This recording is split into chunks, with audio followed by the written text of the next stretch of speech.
Dedilər bu qızla evlənginem.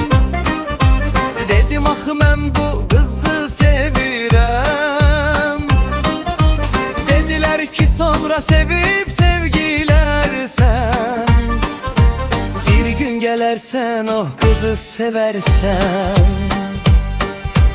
Ay mamacan ay papa, qulaq asın siz mənə. Mənim sevdiyim biləsiz. Mən o qızı sevə bilmərəm biləsiz.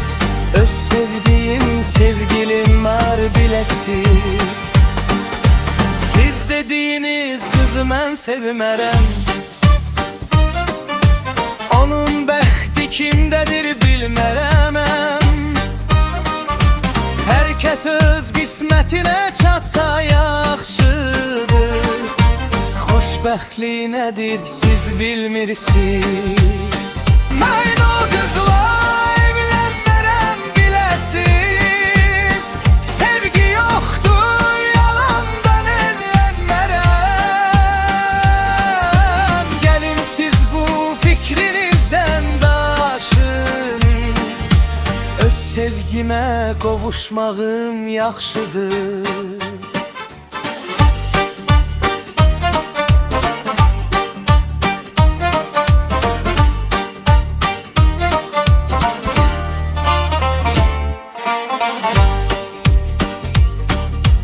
Ay mamacan ay papa, qulaq asın siz mənə. Mənim sevdiyim biləsiz. Mən o qızı sevə bilmərəm biləsiz. Öz sevdiyim sevgilim var biləsiz. Siz dediyiniz qızı mən sevmərəm. Onun bəxti kimdədir bilmərəm. Hər kəs öz qismətinə çatsa yaxşıdır. Xoşbəxtlik nədir siz bilmirsiniz.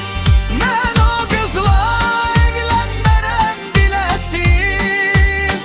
Sevgi yoxdur yalandan evlənmərəm. Gəlin siz bu fikrinizdən daşın. Öz sevgimə qovuşmağım yaxşıdır.